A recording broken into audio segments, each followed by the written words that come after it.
Hello and welcome to Norwood News. Today is Friday, April 28th, and I'm your host, Brian Boudreau. It's great to have you with us as we end another week here in Norwood. This week on Norwood News, Little League kicks off, Norwood Hospital gets its first steel delivery, but first, a Norwood legend turns 100 years old, and last week the Senior Center held a very special celebration for him. Jim is a World War II veteran, an avid exerciser, a great community advocate. It's not every day that someone turns 100. Jim Schmidt celebrated this magnificent milestone this past weekend, and his friends at the Norwood Senior Center helped him ring in this special day. We're very excited to celebrate Jim's 100th birthday today. It's actually his birthday's tomorrow, but we wanted to do something here today. But yeah, he's amazing. He's still very active. Just proves that if you keep moving, you will keep living. Representatives of both Senator Mike Rush and State Representative John Rogers made an appearance and gifted Jim with 2 proclamations. Yeah, so we were happy to come here today on behalf of Senator Rush and Representative Rogers to provide official citations to Jim, congratulating him on his 100th birthday, a momentous occasion.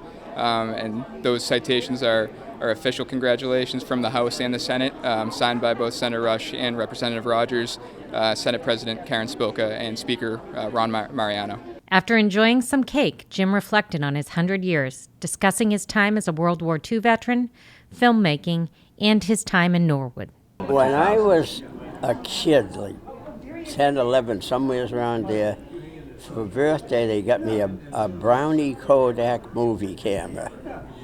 And I've been taking moving pictures ever since. And when I retired from the newspaper, they were taking videos of me with, one of those big cameras they had on their shoulder. And when it came, to say goodbye, that was a gift that they gave me with the video inside it, and the whole video camera had a carrying case and everything. Longtime friend Bill McCoy recalls the first time he met his buddy and partner in crime. In 1996, I bought my house that I live in now. My sister, God love her, she's gone. We moved in on Halloween night. And I didn't know anybody in the neighborhood and a lot of kids and everything. So December the 5th, I told my sister I'm going to do Santa Claus out front on the steps. So we got everything decorated up and we put the stool out there and everything. And the kids could come up and talk to Santa. So it started about 5:30 at night. It was December the 5th. It was cold as hell. It was a Friday night. And the car pulls up, and I didn't know Jimmy. I never met him.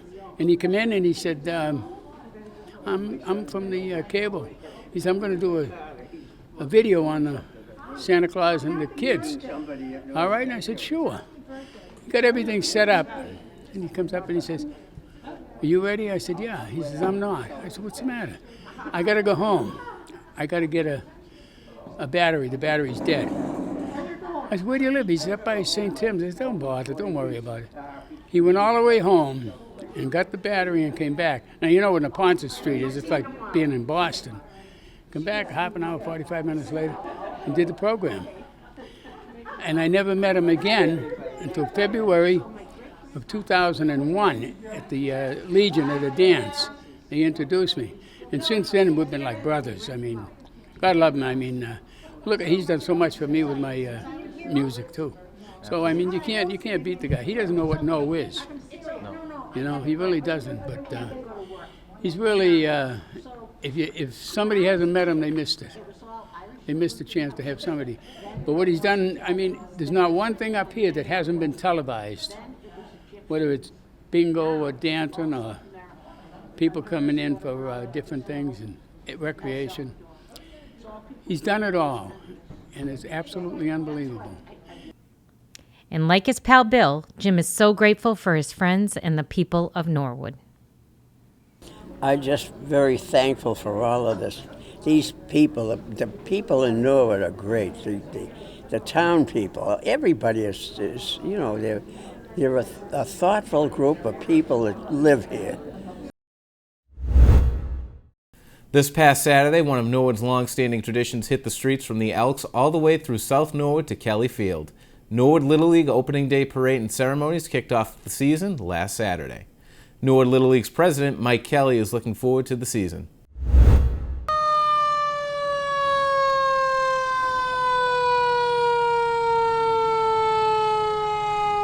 Just another opening day for Norwood Little League. It went off perfectly as it always does. Softball comes up and enjoys the day with us. It was awesome. We couldn't have done anything better, any different. It was a great day. Honestly, it's the people, it's the connections, it's just parents, coaches, just being with the people. It's really the board of directors. They do everything. Like I said, I'm the guy that waves to everybody. So. Anything else you want to add? No, I just thank you guys. You guys always, Jack and you guys always do such a great job. These kids love to be seen. I hate it. These kids love to be seen. So we appreciate anything you guys do for us is awesome. A couple of weeks ago, the Norwood Hospital construction site was buzzing with excitement as the steel delivery had begun. President of Norwood Hospital, Sal Perla, updates NCM on the next steps in the building process. Hello, Dr. Sal Perla here from Norwood Hospital, and today is April 11th, and we are providing our monthly update with the status of the new Norwood Hospital. So as you can see by the site, there's a substantial amount of concrete just about everywhere. And we're very happy to announce we are about 90 to 95% complete of the concrete work, the framing, the placement for the pillars, and we're very excited because the mild winter really has allowed us to stay on schedule, which, as we all know, everyone is super anxious about the schedule. So we're very excited to be on schedule with that. Today, we're here to actually videotape some of the steel coming in, and we're actually going to be erecting the first piece of steel shortly thereafterwards behind us. The steel process is actually very interesting. We're actually going to be receiving 6 truckloads of steel every day in order to supply the steel to outfit the entire framework of the hospital and the surgical center areas. We've been super conscious of all of the local ordinances and the requirements. We've done our best to wrap the entire campus. The wrapping keeps some of the noise down, it keeps the dust down. We have had meetings with abutters all throughout the entire process. The feedback has been wonderful. People really have just been supporting the construction project, and we really haven't had that or if actually any issues at all. So there's a lot of things simultaneously going on. On top of the foundation being 90 to 95% complete, cranes are here, steel's arriving. We also are going to continue the site work. So site work for sewerage, gas, water, all that is going to happen at the same time. So there's going to be a lot of work happening around the entire campus. The timeline for the actual steel construction, if there's anything that we can talk which is favorable, and I know people want to hear this, is it's actually shrunk a little bit. So we were planning July, and now we're shooting for end of June. So for us here, we're going to be seeing steel erection and completion of the frame within the next 90 days. So with the steel framing being complete, we'll start focusing on the decks. So laying out the decks, and I know a lot of people will think, oh, well, the cement is done. That's actually not the case. So we're going to be seeing concrete throughout the entire project because we're going to be laying concrete on every floor of the decks as well. So we're going to see a lot of activity. Probably the busiest time of the project is going to be happening between 90 and 180 days out. So there's a lot of thank yous to a lot of people that have made this project as successful as it is today. First is our local government and state reps. The town has been absolutely amazing. Whatever we need, they figure out a way to make it happen, which has been phenomenal. It's been a huge help for our process of keeping on schedule. So State Representative John Rogers has been a huge advocate of the project, checks in with me all the time. Senator Mike Rush, the same, super supportive of everything we need. And there's a lot of complexities regarding things that don't even include construction, things with our medical staff. They've really been amazing. Tony Mazzucco, town manager, super helpful. And then the people that are really doing the day-to-day, which is the Norwood Police Department, bringing in 6 trucks of steel every day is a huge traffic concern and public safety issue. So between Suffolk and the Norwood Police Department, they've been amazing. The fire department as well, huge thanks to both of them, as it's essential to keep this project moving, and any delays means a delay in construction. So we want to thank all of them. And I also want to thank our staff. Our staff have been so patient. I know a lot of people think Norwood Hospital is closed. Well, we're building a new hospital, but we're not closed. We actually still employ several hundred people, and we have several locations out the area. And it's a challenging time for all of us without having our home-based hospital. They've been super patient, super supportive. I want to thank them, and we look forward to bringing all our other staff back as well. Follow NCM for monthly updates on the Norwood Hospital construction. Coming up on Norwood News, Ron Marshalsea updates us on sports, residents raise their concerns about the new MBTA zoning, and Summer on Central is back.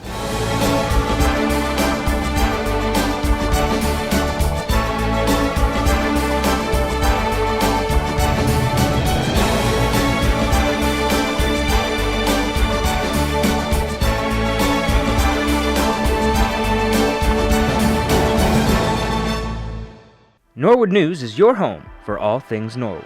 Hosted by Kristen McDonald, this weekly news show brings Norwood to you no matter where you are. From town events to sports games and government meetings, Norwood News is there to get the scoop and bring it to you every single week. Norwood News, your home for all things Norwood. On Tuesday night, there was a packed house for the MBTA zoning information session at the Norwood Senior Center. The MBTA task force was appointed by the planning board to oversee the planning process for coming into compliance with the state's new MBTA community zoning law, referred to as 3A. 3A requires MBTA communities to have at least one zoning district of reasonable size that allows multifamily housing with a minimum allowance of 15 units per acre as a matter of right. There is much confusion surrounding this new zoning law, and the task force is here to help make sense of the law. The task force began discussing the current housing picture in Norwood. In Norwood, about 44% of people are spending more than 30% of their income on housing, and Norwood is 50% rentals, which is higher than the state average. Members of the community weren't thrilled by these facts, and others wanted to know the consequences if Norwood did not comply with the law. Norwood, nearly half of the households are rentals. There isn't, I'd be willing to bet, there isn't a community around here, Walpole, Westwood, Foxborough, Dedham, that has that kind of statistic. I mean, when is enough enough? I know it's mandated. I understand that. You know, I hate the word mandate. It's an awful word, but it's been mandated by the state. But this is just a travesty, honestly. It's not your fault. You have to put up with this. But this is borderline crazy. 50% are rentals. Yeah. You know what I think is a travesty is that 50% of those renters are cost burdened. 50% of those renters who already live here are struggling to stay here. And to me, that is the travesty. That is the thing that we have to change. You could say that about any home. Yeah. That's true. With homeowners, the cost burden rate is about 1 in 4. With renters, it's 1 in 2. Both are unacceptable. We need homeowners to be able to stably stay in their houses. We need renters to be able to stably stay in their homes. So this is something that can benefit people regardless of what kind of home they live in. I'm not saying we should, and I'm not saying we shouldn't. But if Norwood decided, if they want to handle this themselves and they do not want to take this mandate, what are the consequences? Sure. So there's some immediate consequences, like being ineligible for certain forms of state funding, whether that's a discretionary grant program or some of the standard funding assigned to, for example, housing authorities. But the bottom line is that it's a state law. It's not a program to opt into, and the state attorney general released a memorandum last month, I believe, notifying folks that if towns don't come into compliance, then they will be subject to legal prosecution, and that the State Attorney General's office is prepared to follow that process, to hold towns accountable to one of many state laws that we have to comply with. There is a lawsuit, right? Is there a couple of towns that have? There are only a couple of towns who are not in compliance at this time. There are 3 at this point. Who are they? Currently, I believe it is Marshfield, Berkeley, and Holden. No, Middleborough, Berkeley, and Holden. One of the original 4 changed their mind. Okay, yeah.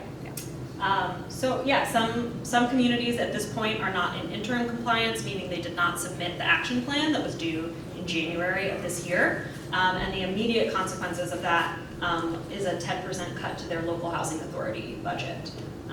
With, you know, as Sarah said, there's a lot more state funding that would become unavailable, potentially millions and millions of dollars from MassWorks, and there's actually going to be a new funding source that has just been created called Housing Works, and that was part of Article 87 that's still in the process of being implemented, but that will come with an additional, you know, tens of millions of dollars that towns that are not compliant will lose access to. Not to mention the cost of a legal defense if the State Attorney General's office decides to take action, right? I mean, and that's something that Norwood is familiar with in our 40B conversations and the history of 40B development, right? The costs that a town of legal representation in fighting that fight against the state are substantial.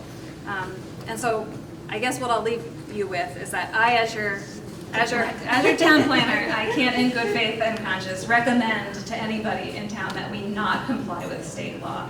My challenge to all of you is to collaborate with us, collaborate with the task force, and try to work together to make this work for us. And I have confidence that we can, I really do. But I can't recommend that we opt out or we choose not to comply. Driving through the center of town, you may see a portion of Central Street that has been transformed into a summertime paradise. Summer on Central is back, and Mark Ryan explains what it takes to make it all happen. So Summer on Central, this is year 3, started in 2020, and it's an effort with the Recreation Department, the Light Department, DPW, and Facilities. So this year we have new turf, so the Recreation Department went out and found a few vendors, got that ordered, you know, measured up and cut to size for here. DPW worked with the Light Department, setting up the bases for the lights, and the Light Department comes in and puts the lights in. Facilities helps out DPW bringing down all the picnic benches. This year these are new picnic benches. The manager's office got them through the Department of Corrections, who make things for sale. So they're made by the inmates at the correction facility, and then DPW went and bought new umbrellas and installed those. So once everything's in place with the barricades and everything, DPW would just go throughout the spring, summer, and up to about Veterans Day maintaining the site. So every day we show up in the morning, pick up any debris that might be left over from the night before. During the day we'll visit it, and then in the afternoon shift worker comes out, make sure the barrels are not full, pick up any debris that's there, put down any umbrellas that aren't being used, and wiping down tables as he goes along. Oh, it's just beautiful down here. This town common is one of the best in the Commonwealth. You've got music all the time now. It's just a soothing place to hang out. You've got a pizza store right here. You got ice cream. It's just a relaxing place for the whole family, young and old. Now we'll toss it over to Joey DeVingo with school news. I'm Joey DeVingo, and let's take a look at some activities happening in our Norwood schools this week. In Norwood High School news, in our last broadcast, we told you about some exciting field trips that some of the students and staff went on over break. Well, they're all back safe and sound, and they all had an exciting time. Let's hear from some of the students themselves. Hi, my name is Samantha Rose. I got the opportunity this year to go to Ireland, England, and Wales with the AP Research classes. We saw a lot of castles. We saw Bunratty Castle, and we all got to see the Blarney Stone. We saw sheepdog demonstration, and we did a lot of exploring. I definitely learned a lot, and I saw a lot, so Big thanks to Mrs. Orlinsky, Mr. Gonsalves, Mr. Anderson, Ms. Morrison, and Ms. John for bringing us along. My name is Brian McKenzie. I'm a senior at Norwood High School, and I recently went on the Italy trip. It was a great opportunity to visit. We visited Pompeii, Rome, and Venice. A lot of fun was had. I would recommend it to anyone who is maybe interested in learning about history or just going to Italy in general. It might have rained a little bit. It was some rain and hail, but we powered through and we had a great time anyway. Big thank you to Mrs. Holmes, Mr. Samides, and Mr. Crowley for being great chaperones. It really made the trip fun and memorable. Hi, I'm Rachel O'Neill, and I had the opportunity to go to France over April vacation. For 5 days, we were able to stay with a family in Pommier, which is in the south of France, and then for the next 5 days, we went to Paris with our school group. It was an amazing experience, and we actually got to go to school in France and experience what that was like, and I would definitely recommend it to any student who takes French or would be willing to go. And thank you to Mr. Bueller and Madame Melange for allowing us to experience that with them. Thanks again to the staff that put in a lot of time planning these trips. Everyone will always remember their experiences. At the Callahan School, Mrs. Wood's second grade class made pictures and cards for senior citizens at the Charwell House as part of the Making a Difference unit in My View. My View Literacy is a comprehensive, interactive K-5 literacy program that provides a balanced approach to teaching, reading, writing, speaking, listening, and viewing using a collection of authentic reading texts and writing workshops. The second graders' cards definitely brought smiles to the residents of Charwell House. At the Cleveland School, for Autism Acceptance Month in April, Principal Carrie Hutchins read All My Stripes to every class in the school, and they talked about how everyone is unique and has things that we are good at and challenges we might have. They talked about how to accept differences in others and how we can help each other. When they finished, they talked about how our fingerprints are completely unique, and they each added their own fingerprints to the bulletin board as a reminder of how we are each individual and unique and accepting that in others. Over at LMPA, Miss Duggan's classes had a perfect week learning about Pete the Cat.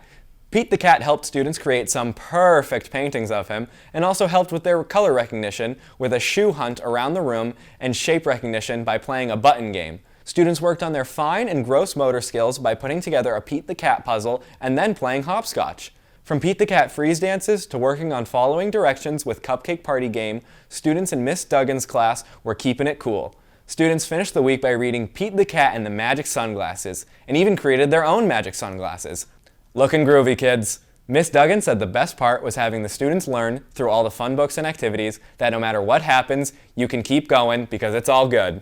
Well, that's it for school news. The students are always learning, and thanks to all the educators who share their school news with us. Now, let's go to Ron Marshalsea with the latest in sports. I'm Ron Marshalsea, and this is your Sports Update. The baseball team lost to Natick, Xaverian, and Ashland this week. They'll be looking to get back in the win column when they host Dover Sherborne Monday, May 1st at 7 p.m. The softball team got the job done against Ashland, beating the Clockers 12-3. Their next game is also the first at home at 4 p.m. The Deadwood lacrosse team had a very close loss to Hopkinton Wednesday afternoon, but their next game is May 1st at 4 o'clock at Dedham High School. The girls lacrosse team had a thrilling matchup with Bellingham Monday afternoon, beating the Blackhawks 18-15. NCM was there to watch 3 Mustangs score 4 goals apiece in this one: Olivia Naughton, Caroline Forrest, and Olivia Lodge. Lodge was a force on the field, winning face-off after face-off, and her second goal in the game was the 100th of her career. Other Mustang scorers included Emily Femme, Emily Spadorsha, Leanne Sad, Bridget Sopel, and Shay Larkey. The team's next game is also the first, away at Norton at 6:15. The boys tennis team lost to Ashland this week, but look to get the winning going when Dover Sherborne comes here to face off with them Monday the 1st at 4 o'clock. The girls tennis team also couldn't get the win against Ashland, and they will also go up against Dover Sherborne on the 1st at 4 o'clock, but away at DS. Both the boys and girls track and field teams got wins over Ashland, with the boys winning 70-66 and the girls 83-45. Both teams' next meet is May 3rd at 4 p.m. at Holliston High School. The volleyball team lost against Nipmuc and Braintree this week, but they get a chance at redemption when Nipmuc comes here May 1st at 4 o'clock. And finally, former NHS student athlete Janelle Kelleher was an incredible goalie for the girls hockey team. Janelle played at URI and Boston College, and recently she was officially hired as the head coach for the Roger Williams women's ice hockey club team. Congratulations, Janelle. And that is all I have for this sports update. I'm Ron Marshalsea. And Norwood News will be right back after this break.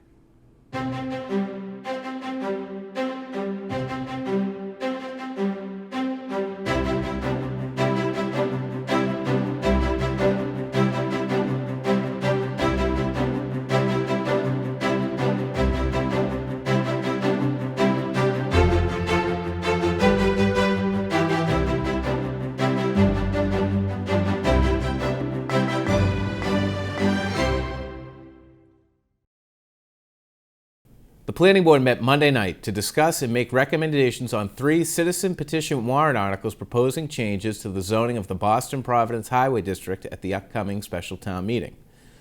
While there was no formal vote, the board did decide whether or not to offer their support of the articles.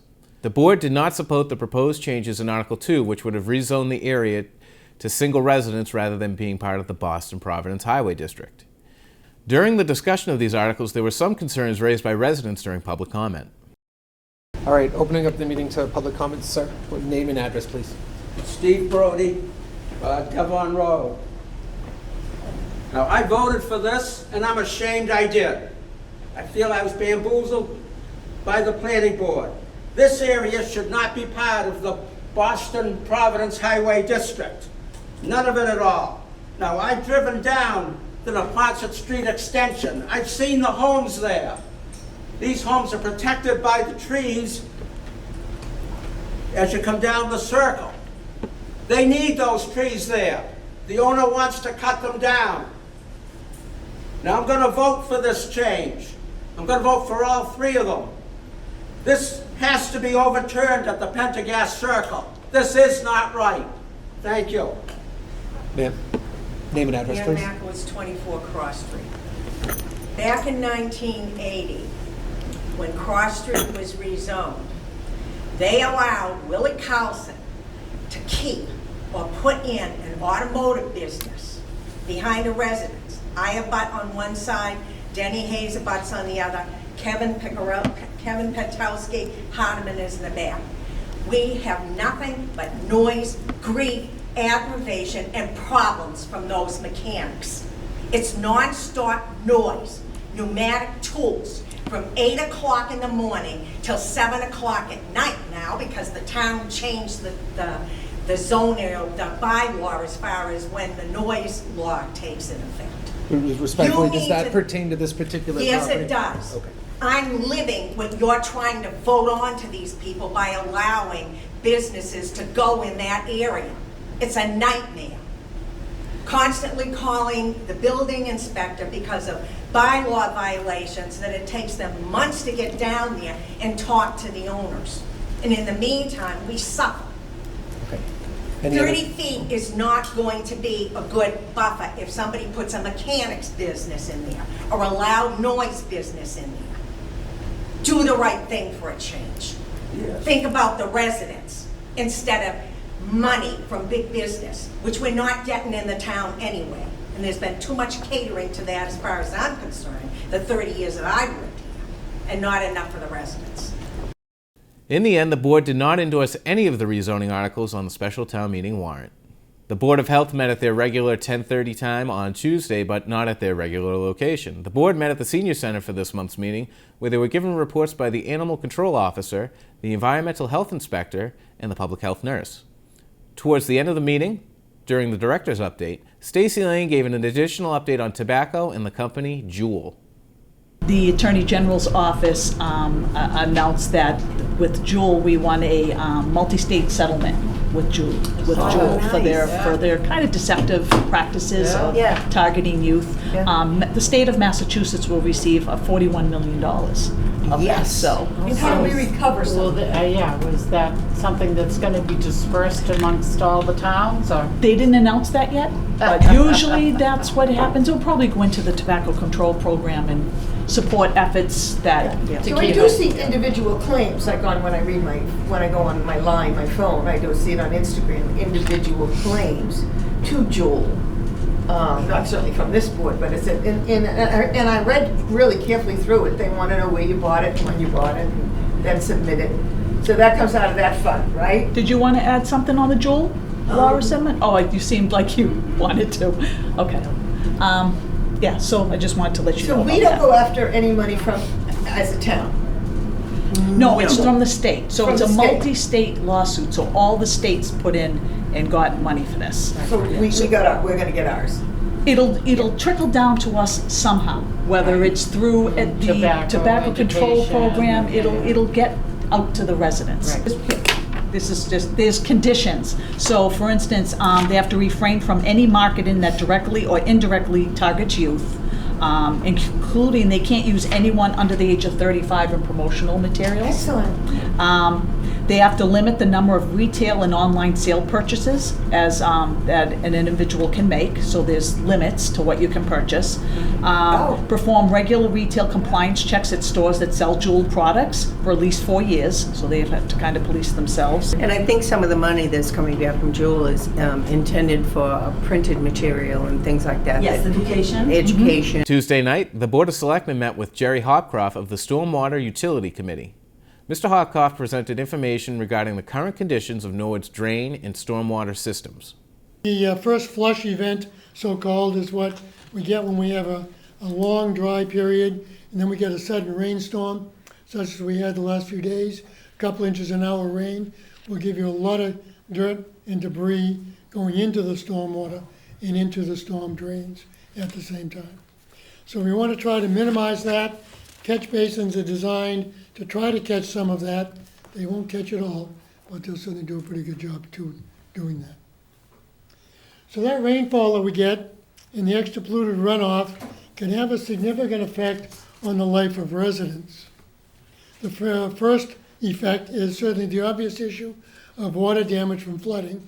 I don't think we need to be reminded too much about what happened to the last major storm event, to the hospital, the lower downtown area, and multiple homes in town, which did get flooded. Businesses got flooded. There was quite a lot of damage resulting from that storm, as we can see, even just in this one picture, down by the Public Safety Building. The Board of Selectmen will meet again on May 9th. Annual town meeting is only a few weeks away, and Town Moderator Jerry Slater gives us a preview of what we can expect on May 8th. All right, everybody, it's that time of year again. We're getting ready for town meeting, annual town meeting, and a special will be included as well, starting on May 8th at 6:30 sharp. So as is our custom, and because there are money articles on the special town meeting warrant that will affect the annual town meeting, we will open the annual town meeting and then quickly adjourn and go right to the special. Highlights of the special town meeting, it's a 14-article special. We have a petitioner's article from the firefighters about bringing back the strong chief, as well as some zoning articles that are put on the warrant by the selectmen on behalf of a citizen concerning the Route 1 Business District zoning area. Also have some money articles there. There's some capital requests on behalf of the school for, obviously, to get some technology and also some vans. I believe they're minibuses because of the lead time needed to order those. And then, of course, in addition, there's some housekeeping things. There's an acceptance of a grant for the Bernie Cooper Park, which we have to do by virtue of a town meeting vote. And then the all-important unpaid bills, which everybody will remember takes a 9/10 vote of town meeting. Once we adjourn the special, we'll move to the annual town meeting. And of course, that is really the meat of that is going to be the town budget. It includes the general government. It includes the school budget, shared costs, facilities, and utilities, to name a few.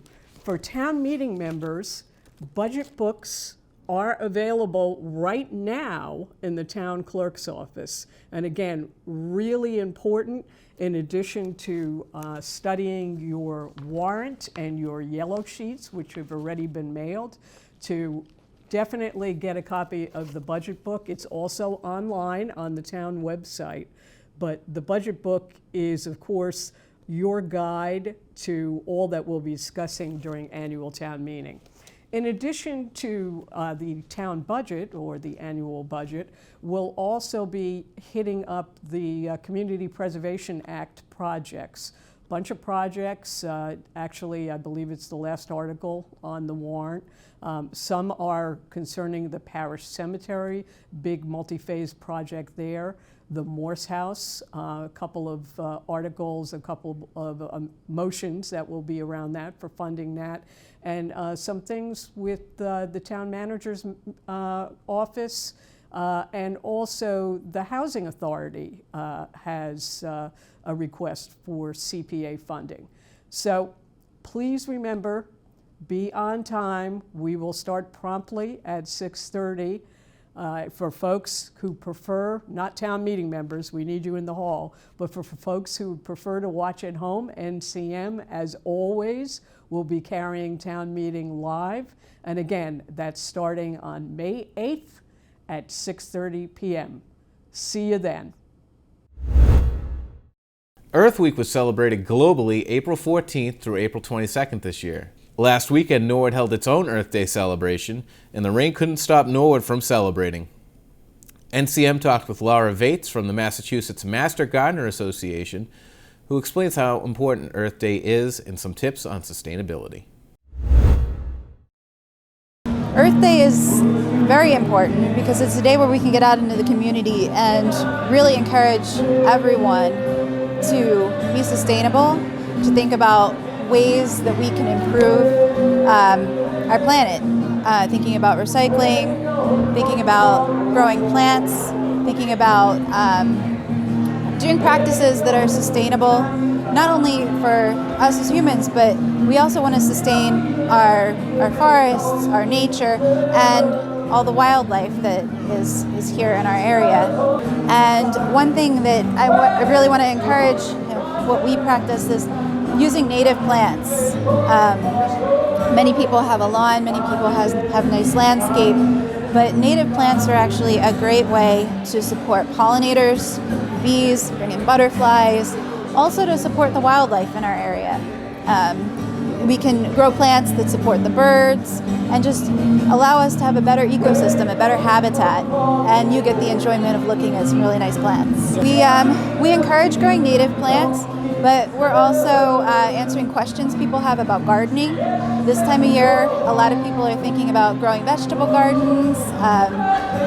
It's nice to be able to grow some tomatoes and grow some of your own vegetables, so we can answer questions about how to do that or how to solve some of the problems that arise when you do that on your own. Just encouraging people to be thoughtful about the environment. Don't go crazy with lawn chemicals. There are better practices that will help support your plants in your yard, but also support the environment as well. Well, that's all for Norwood News. To stay up to date with Norwood Community Media, follow us on Facebook, Twitter, and Instagram. As always, thank you so much for watching. Have a great weekend.